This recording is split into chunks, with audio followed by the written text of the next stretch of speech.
आई हे घे चहा. आई ते बघा पिंकी तुमच्या बाजूला कशी बसली ते. अगं पिंकू जास्त लॉलीपॉप खात जाऊ नको ग.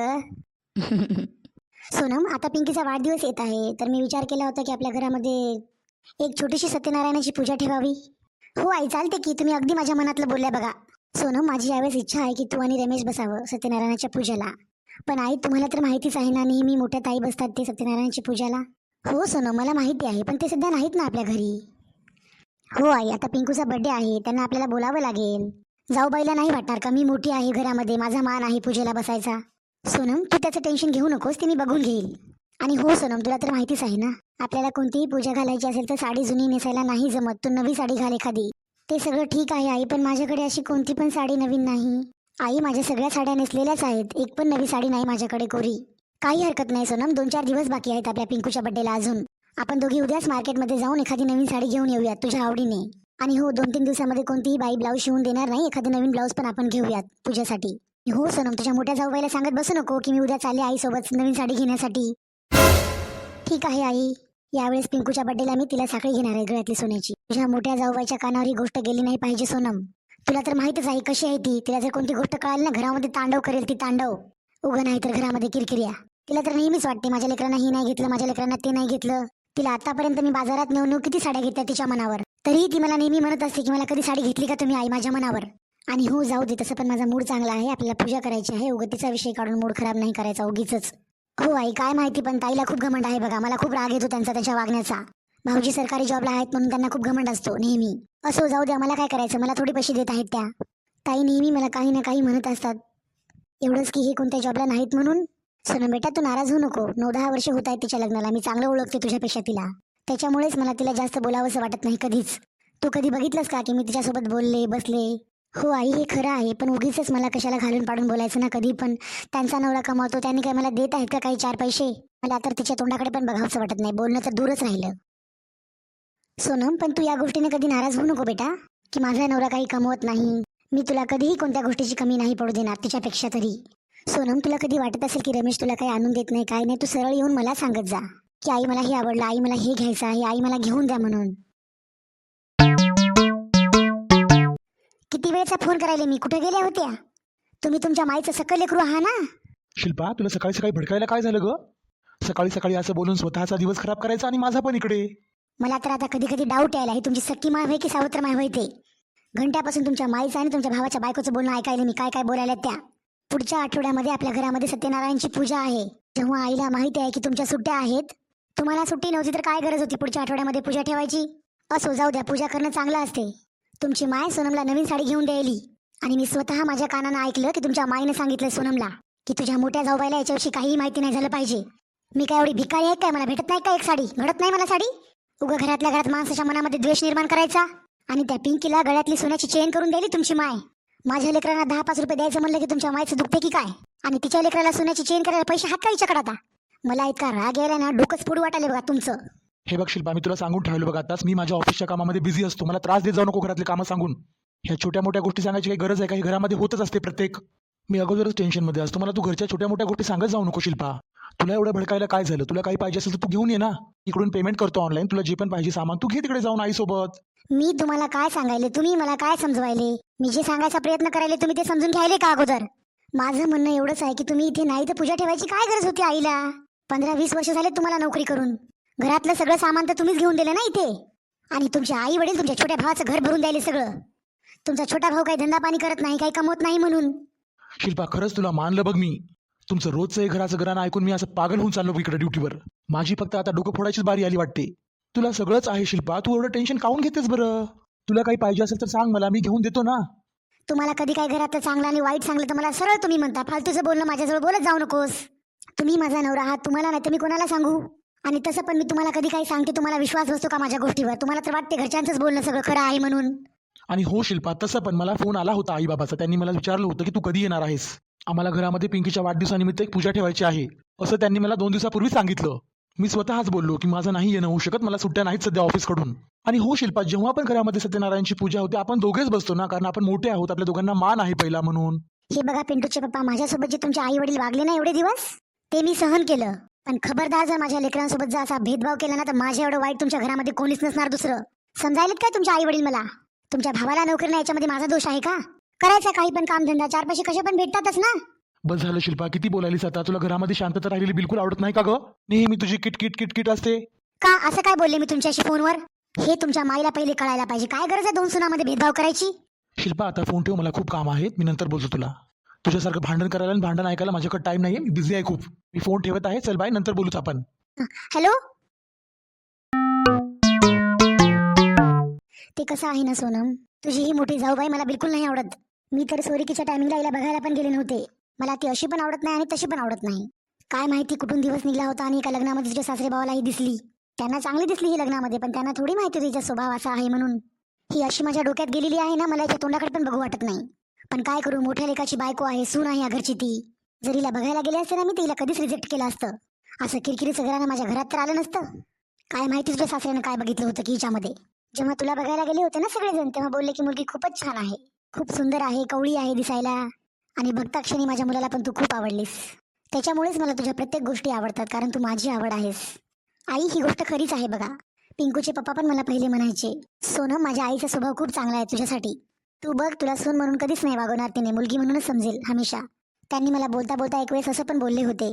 तर काय झालं सोनम, मी कोणता कामधंदा करत नाही, कोणता बिझनेस करत नाही, मला नोकरी नाही लागली. मी शेवटपर्यंत आईबाबांची सेवा करेल. आणि त्याच दिवशी यांनी मला शिल्पाताईच्या बाऱ्यामध्ये पण सांगितलं होतं ती कशी आहे ते. ती आईला कधी विचारत नाही, जेवल्या का, खावल्या का, तुमचं काही दुखायले का, तुम्हाला काही पाहिजे का आई. अरे काळजी घेणे तर दूरच राहिलं सोनम, पण ती आईला कधी दोन शब्द प्रेमाने बोलत पण नाही. आईसोबत कधीही पण बोलताना नुसतं नस करते आईला. आईला खूप वाईट वाटते या गोष्टीचं, पण काय करणार शेवटी. हो ग सोनम, त्याने तुला खरं सांगितलं होतं. आणि तू पण तुझ्या जाऊबाईपासून जरा सांभाळून राहा, ती खूप चालाक आहे. काय झालं सोनम बेटा, असं अचानक नाराज का झालीस तू? काय माहिती आई, 4-5 दिवसापासून माझी कमर खूप दुखायली. आई मी गोळी पण घेतली, बाम पण लावला, पण थोडा पण फरक पडत नाही बघा मला. सोनम 4-5 दिवसापासून तुझी कमर दुखायली, तू गोळ्या घ्यायलीस, बाम लावलीस, एरवी पण मला सांगितलं नाहीस तू. थांब, मी गरम पाण्याची पिशवी करते आणि तुझ्या पाठीवर थोडंसं दाबून देते. आई मला कधी कधी वाटते की मी काय पुण्य केले असेल, तुमच्यासारखी मला सासू भेटली. नाहीतर तुम्ही माझ्यासोबत असं पण वागू शकले असताना, तुझा नवरा घरामध्ये काही कामधंदा करत नाही, पैसे देत नाही, पण सगळं काही तुम्ही खूप चांगल्या पद्धतीने सांभाळून घेतलेलं आहे आई. आणि ह्या सगळ्या गोष्टीमध्ये तुम्ही मला समजताना ते मला खूप चांगलं वाटते. पिंकूचे पप्पा मला नेहमी म्हणतात माझी आई खूप भोळी आहे ग सोनम, पण काय करणार, वहिनी आई सोबत कधी चांगलं बोलतच नाहीत. दादाला चांगला जॉब आहे गव्हर्नमेंट म्हणून नेहमी वहिनी घमंडपणामध्येच राहतात. असं जाऊ दे सोनम, आपण दोघी खूप वेळचं बोलत आहोत. शिल्पाला बोलून घेऊयात, नाहीतर म्हणून किती वेळेस या दोघी जणी काय बोलत आहेत माझ्या बाऱ्यात. नाहीतर उगाच फालतूमध्ये अजून तांडव करेल. तिकडे माझा मुलगा ड्युटीवर असतो, उगाच त्याला फोन करून सांगते मग असं झालं तसं झालं, मला असे बोलले तसे बोलले. तो अगोदरच कामामुळे थकलेला असतो आणि ही बया त्याला फोन करून परेशान करते. अजून तिला बोलवते आणि तिला सांगते की 2 कप चहा घेऊन ये आणि थोडासा नाश्ता काहीतरी घेऊन ये. शिल्पा, हे शिल्पा. हा काय म्हणता? शिल्पा, कधीतरी तू चांगल्या तोंडानं बोलत जा. तुला कितीही प्रेमानं बोला, तुला कधीही बोलवा, नेहमी तुझ्या तोंडावर 12 वाजलेले असतात बघ. मी म्हणलं छोट्या सोनूबाई सोबत तुम्ही बोलायला, तुम्हाला माझ्याशी काही काम नसेल. आता मला बोलवलं, काय काम होतं माझ्याकडे? शिल्पा, काम होतं म्हणून बोलवलं. 2 कप चहा बनवून घेऊन ये बरं. मसाला टाकून चहा बनव. तुला प्यायची असेल तर 1 कप एक्स्ट्रा कर, नाहीतर 2 कप बनव. आई, तुम्ही मला फक्त चहा बनवायला बोलवलं? आणि हो, तसं बघायला गेलं तर सोनम तुमच्याजवळ नुसतं बसून तर आहे, तिला सांगायला काय लागतं तुम्हाला? तू चहा बनवल्यानं का तुझं वजन कमी होणार आहे की काय? नेहमी बघा भांडणाच्या मूडमध्ये राहतेस नेहमी. तिची 4-5 दिवसापासून पाठ दुखायली, ती तसंच कामं करायली, तिने तुला सांगितलं का? काय गं सोनम, तू मला तर नाही सांगितली ही गोष्ट. जेव्हा तुझी 4-5 दिवसापासून पाठ दुखायली, तू मला सांगायचं ना एरवी. हे बघ शिल्पा, तुला चहा बनवायचा असेल तर बनव ना, तर तू जाऊन झोप जा. इथं उगाच भांडण करायला बसू नकोस बघ. उगीच इथं थांबून तांडव करू नकोस बघ, अजून डोक्याला त्रास. आई, तुम्ही तर असं बोलायला की मी दिवसभर झोपून राहते. असो, तुम्हाला तर असंच वाटते मी कोणते कामं करत नाही घरातले, झोपूनच राहते 24 तास. ते चहा बिया तुम्ही हाताने बनवून प्या जा. नाही बनवत मी. आणि हो, तसं पण संध्याकाळच्या जेवणाची तयारी करायला मी. ताई, तुम्ही तर फक्त भाजीच बनवता, चपात्या भाकरी वगैरे बाकीचं सगळं आहे ते मीच बनवते. अच्छा, तुला असं म्हणायचं आहे का की भाजीला काही लागत नाही मसाले वगैरे? भाजी स्वतः आपल्या मनाने पातेल्यामध्ये बनवून बसते का? तिला काही वाटावं कुटावं काही कापावं लागत नाही का? तुला काय वाटते चपात्या भाकरी झाला की सगळं काम होते की काय? ताई, मी थोड्या वेळामध्ये किचनमध्येच येणार होते, ते फक्त माझी पाठ दुखायली, मला उभं टाकायला होत नाही. 4-5 दिवसापासून जरा मला बरं वाटत नाही, समजून घ्या ना ताई तुम्ही पण. माझंच चुकलं ग शिल्पा, तुला मी बोलवलं आणि 2 कप चहा बनवायला सांगितलं, ते माझंच डोकं कुठं माती खायला गेलं होतं आणि मी तुला बोलवलं. तुला बोलणं म्हणजे स्वतःच्या पायावर कुऱ्हाड मारून घेण्यासारखं आहे बघ. जा ग बया, तू तुझं काम कर, तुला काय करायचं ते मी स्वतः बनवून घेईल चहा. एवढंच कर की तांडव करू नकोस कोणत्याच गोष्टीबद्दल. कंटाळून गेली मी तुझ्या वागण्याला असं पण. सोनम, तू नाराज होऊ नको तिच्या बोलण्याला, तिची सवयच तशी आहे बघ. अवदसा येऊन पडली आमच्या नशिबी, काय करावं आता, भोगावंच लागणार आहे. तू बस, मी दोघींना चहा बनवून घेऊन येते आणि गरम पाण्याची पिशवी पण आणते सोबत. आता हेच बघायचं आणि ऐकायचं राहिलं होतं. कोणी लिहून ठेवले असं घरातले सगळे काम मोठ्या सुनेनं करा आणि छोट्या सुनेनं असं बसून राहावं सासूबाई सोबत ऑर्डर सोडायला. तसं पण मी स्वतःला का त्रास करून घ्यायले, बडबड करायले. कोणाला सांगू, कोण ऐकते माझं? यांना कॉल केला तर हे बोलतात की मी बिझी आहे, मला काही गरानं करू नको, ठेवून दे फोन. जो मुलगा कमाई करत नाही त्याला त्याच्या बायकोला कोणीच काही बोलत नाही. आणि माझा नवरा कमाई करतो, मी घरातली मोठी आहे, मला मानपान काही नसावेत का? तिच्यासमोर काय असं मी मरमर मरत राहू? त्याची एवढी इज्जत आहे घरामध्ये आणि माझ्या नवऱ्याची, आणि ही माझी सासूबाई तिलाच चांगलं बोलायली. माझ्या नवऱ्याच्या कमाईने हे सगळं घर चलते. ते काय माती पडली काय कोणाच्या डोळ्यामध्ये? काय माझ्या नवऱ्याची काही व्हॅल्यू नाही, काही किंमत नाही आहे घरामध्ये? त्यांना कोणी विचारत नाही? काय झालं सोनम, खूप दिवसापासून शांत शांत राहिलीस, तब्येत बरी वाटत नाही का तुला आजकाल? काय माहिती आई, आजकाल आपल्या घरातलं वातावरण बरोबर नाही. ताईमुळे पण असं वागणं सर्वांचं. वाईट वाईट विचार येत आहेत माझ्या डोक्यामध्ये आजकाल. काय माहिती काय झाले की खूप चिडचिडी व्हायली मी आजकाल. काय माहिती वेगवेगळ्या गोष्टी मला विनाकारण आठवतात. आई काय झालं सोनम, तुला काय विचार करायली कोणत्या गोष्टीचा? काय टेन्शन आहे तुला? सांग ना मला जरा. तुला काही हवं आहे का? काही पाहिजे का तुला? जरा मला पण कळू दे, कोणत्या गोष्टीचं एवढं टेन्शन घ्यायलीस तू? काय कमी पडायला तुला आपल्या घरामध्ये? नुसतं कमी पडल्यानंच टेन्शन येत नाही आई, खूप काही गोष्टी असतात घरामध्ये अजून. विचार करू लागले मी. जोपर्यंत तुम्ही आहात आई तोपर्यंत घरातलं सगळं काही चांगलं आहे. मला काही टेन्शन नाही जोपर्यंत तुम्ही आहात. तुम्ही माझं सगळं बघता, माझ्या लेकराचं सगळं बघता. यांना पण तुम्ही काही बोलत नाही, कमवलं नाही तरी पण. पण आई, ज्या दिवशी तुम्ही या जगामध्ये नसणार त्या दिवशी आई तुम्ही असं रिॲक्शन का केलं? मला तसं म्हणायचं नव्हतं. मला असं म्हणायचं होतं आई की तुमचे आता हातपाय चालतात, तुम्ही सगळं काही बघू शकता, सगळ्यांना काही पण करू शकता. जेव्हा तुमचं वय जास्त होईल, तुम्ही चलू फिरू नाही शकणार, तेव्हा आमचं काय होईल आई? याच गोष्टीचं मला खूप टेन्शन येत आहे आई. मला तर असं वाटते ना आई, जेव्हा तुम्ही नसणार तेव्हा आमचं काय होईल? ताईचं वागणं बरोबर नाही. भाऊजी चांगले आहेत थोडेफार, ते पण बाहेर असतात. ताई नुसतं कोणत्या पण गोष्टीला वसवस नसनस करत असतात, कधी पण चांगलं बोलत नाही. त्यांना कितीही चांगलं बोलू मी, नंतर कसं होईल आमचं सगळ्यांचं? माझं, यांचं, पिंकूचं. बनवलेलं एकच तर घर आहे आई. आम्हाला घराच्या बाहेर नंतर काढल्यानंतर आम्ही कुठे जाणार लेकरं बाळा घेऊन? तसं पण हे घर भाऊजींच्या नावावर आहे, आमच्या नावावर काही पण नाही आई. सोनं, मला कधीही पण वाटलं नव्हतं की तू असा उलटा सुलटा विचार करशील म्हणून. असं कसं घराच्या बाहेर काढतील ते? आई तुम्हाला माहितीच आहे ना, ताई माझ्याकडे बघून कसा रिॲक्ट करतात नेहमी. त्या माझ्यासोबत आत्ताच असं वागतात तर नंतर कसं होईल? तुम्ही गेल्यानंतर तर आम्हाला हे नोकर नोकरानीच बनवून ठेवतील या घरामध्ये. घर यांच्या नावावर आहे म्हटल्यानंतर आम्हाला यांचं सगळंच ऐकून घ्यावं लागेल ना आई. तुम्ही या गोष्टीचा कधी विचार नाही करत का? आमच्या नावावर तर काही पण नाही ना आई. आम्ही कुठे जाणार नंतर घराच्या बाहेर निघून? मला दुःख या गोष्टीचं नाही आई की हे काही कमवत नाहीत, पण ताई भाऊजीचं वागणं आमच्यासोबत नंतर कसं असणार? मला आता खूप टेन्शन येत आहे माझ्या लेकराचं. सोनम, सगळ्यात अगोदर तू रडणं बंद कर बरं पहिले. आणि हो, तसं पण आम्ही आता जिवंत आहोत ना सध्या, तुला काय टेन्शन करायची गरज आहे? सोनम बेटा, तू असा विचार तरी कसा केलास? तू या गोष्टीचं टेन्शन बिलकुल घेऊ नकोस बघ. तुला काय वाटलं आम्ही तुमच्या नावावर काही केलं नाही का? आम्हाला पण माहिती आहे की पिंकूच्या वडिलांना काही नोकरी नाही, काही कामधंदा करत नाही तो. आम्ही अगोदरच प्रॉपर्टी बँक बॅलन्स तुमच्या नावावर करून ठेवलेला आहे. पण हो, आम्हाला जेवढं होईल आम्ही तेवढं तुमच्यासाठी केलेलं आहे. असं जाऊ दे, तुला एक गोष्ट आज मी सांगते, ती पण तू रडत आहेस म्हणून. हे घर त्यांच्या नाही, माझ्या नावावर आहे फक्त. तर तो माझा निर्णय आहे की हे घर कोणाच्या नावावर करायचं आणि किती प्रॉपर्टी कोणाला द्यायची ते. तुम्हाला वाटते का आई, जाऊ बाई हे घर आम्हाला देतील म्हणून त्यांचा स्वभाव बघून? आणि तुला काय वाटते, आमच्याकडे काही नाही की काय? आम्ही कंगाल आहोत की काय? सोनम, माझ्याकडे माझी माहेरची एवढी मोठी ज्वेलरी आहे, मी ती कोणाला देणार आहे? 4-5 अंगठ्या आहेत माझ्याकडे, सोन्याची मोठी एकदाणी आहे, झुंबर आहे, एवढं मोठं गंठण आहे.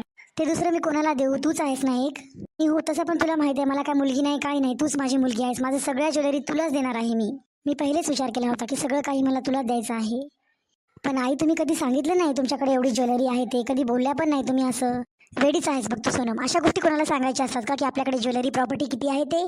हा, मी तुला सांगत आहे, शिल्पाला याच्यातली एकही गोष्ट कळाली नाही पाहिजे, चुकून पण कधीच नाही. तू सहज या गोष्टीचा कधी विचार केलास का सोनम?